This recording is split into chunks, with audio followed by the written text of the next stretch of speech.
Welcome all. Um, Recently, there have been some really good incident happened. I would not say good. I would say it's actually a good incident about 13 boys rescued from Thailand, and what is the connection? What is the lesson we can learn from it, from a holistic point of view or a spiritual angle? It is a real reminder for everyone to think about it, what it actually means to everyone, and it affects how all the human being in the earth. So moving forward, I think I will connect the current events and try to connect the spiritual aspects of it and our ancient practice and try to do it so that way it becomes more wholesome. So many people asked it. I thought of typing it, then I thought no, I'll tell you the incident. It's a lot more better than that. So for people who don't know what is Thai rescue mission, I'll just share for them. It's there in Google. You can just type. So many informations are there. So what happened is 13 people. So what they did is one of the guy was coach and everybody was below than 16 and from 11 to 16. It's a very small, a very young kid football team. They practiced it and they were practicing, and one of the guy was turning. His birthday was there, so they want to make it more memorable. So they actually went into this cave, one of the cave in Thailand. It is considered to be one of 10 most dangerous place in the earth. So that has a very spiritual history about that cave. It's very long, it goes miles inside, and it's a very complex area. So when they went inside, and half the way when they went, suddenly it started raining, and water starts coming inside the cave, and the cave is not regular. It is very uneven and very narrow, and it's very tough. So once it blocked all the pathway to go out, and they don't know what to do. So those people, actually there was some elevated place and they were standing in that. That's it.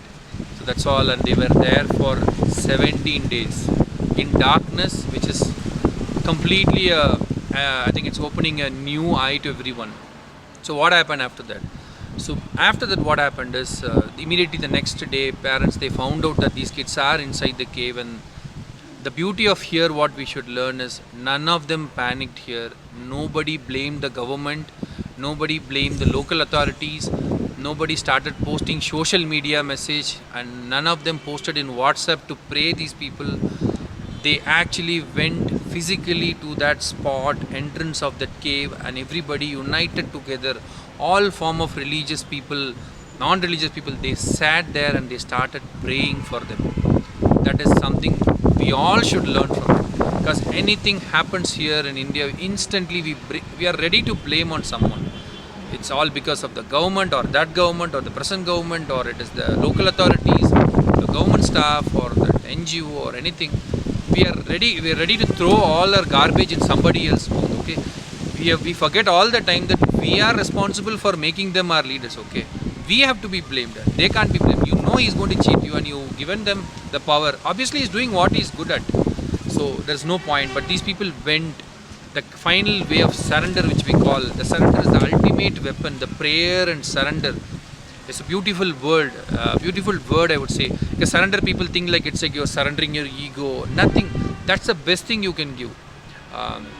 When you say you surrender, you've completely given yourself. Okay, they have completely went into the deep state and they started praying more deeper. So once they start praying, the next day, the second day or the third day, immediately, I think the second day itself, Thailand and Navy SEAL team starts going inside. The point, they were really struggling to enter it because it's a rainwater full of clay and the water is completely unclear. The surface is uneven. At some point of time, to enter into one part to the other part of the cave, there are only 15-inch gap. It's technically this much. In that gap, they have to go in, and the water is pitch dark. With that light also, you can't see anything. They just have to go with the sense, and they will have to figure it out wherever there is an area, hoping that guys would be there. So they were like literally struggling, and this prayer, it just got the whole world's attention. Immediately people, I think around the world, I think all the countries started telling, okay, we have experts here, please take it, we are sending it, use them. So around like 1,000 experts around the world started coming into it. And as usual, media will talk about very certain countries who came to help, but many countries participated. India also indirectly participated.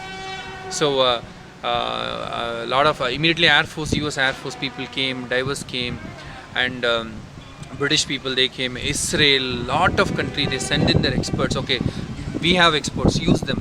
And local people started preparing food, whatever way they could help, they were doing it. Okay, and they were giving their best to them. And at that point of time, even people, the experts who are from Europe, who were actually in the vacation time, there was one doctor, Australian doctor. So he's a very old person. He's a doctor plus he's a scuba diver. So he's a very deadly combination of medicine plus adventure. He cancelled his vacation and he was there. Said, okay, I want to be. Then British people spoke to the health ministry and said, okay, this guy has to be included in the rescue mission. And he came in it. And he was the last person who came out of the cave, who was there with the boys inside it. So then all these teams started going in teams, started trying to find their best. It was on the 9th day, they were like, really don't know what happened inside, and they just keep on going. The rain is coming in between. And then Kirloskar from India, so they reached Indian embassy there, and they were sponsoring their pumps, high jet pumps, to suck the water outside. So at that point of time, they really don't know what to do, and all the countries were helping them. So on the 9th day, when two British divers, when they were actually inside, they were about to come out and see the topographic contour of the cave. Just by accident, they saw there is an elevation, and they saw these guys were sitting there. And you should see the video. Just go out, do Google and see. It's like really amazing to see. It's 9 days in pitch darkness, no light, no food. They had very little snacks to eat. It would have been gone in 1 day. And they might have mobile phone or a torchlight. That would have also been gone in more than not a day. Another 8 days, these people were sitting there, and all the people were very energetic, and they doesn't seem to be that they were in the darkness. Technically, without food and water, people will not last longer. That too in pitch dark. They were not small kids. There's only one guy who was at 25, was a elderly person coach. Luckily, he was a trained monk for 10 years. So he kept their energy level high because he understood breathing faster would exhaust the oxygen here, making them slow. Fear would create a problem, making them more happy, making them practice meditation, keeping their mind calm, keeping their metabolism low as possible. They all were there. It was kind of a surprise. That guy must have some divine quality or something who can really make it happen. It's like really, I'm like surprised to see like how did he survive and make them do it. And all the guys were energized, so energetic when they saw the first that British diver comes out and say, hey, how many people are there? None of them speak English. Only one guy knows English there. And he says we are 13 here, and he asked them how many days they are asking. He said it's almost 10 days, 9 days, and they wanted to come. He said, no, I just came alone. You just stay here. Tomorrow I'll come again. We will take you all. Don't worry, you are all safe.